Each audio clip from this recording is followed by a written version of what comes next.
We're live. Okay, we're live.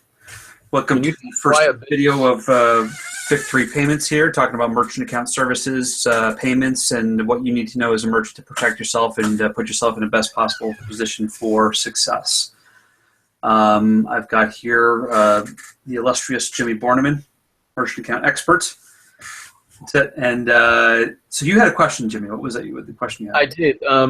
One of our clients is a business coach, and he got lumped into the high risk bucket. And I was curious why something so simple as a business coach would be high risk.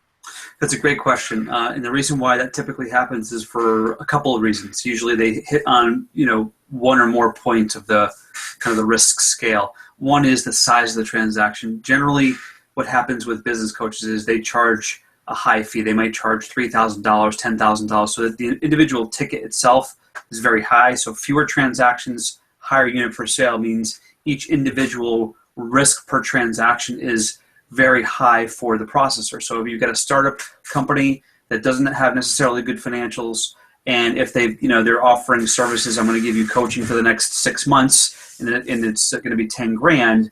Well, if they go out of business in 3 months, the customer on the other end didn't fulfill the end of the service contract that they had taken the $10,000 for. So that customer really has the right to charge back. And if the end customer doesn't have the financial capability to return or refund that 10K, it's the processor that's on the hook that will take that loss. And that's generally why it happens. In business coaching, sometimes it's more of a subjective thing. So someone can say, hey, I really didn't get the value that I thought I was going to get. So there's a multitudes of reasons for that. But usually it always comes down to financials too.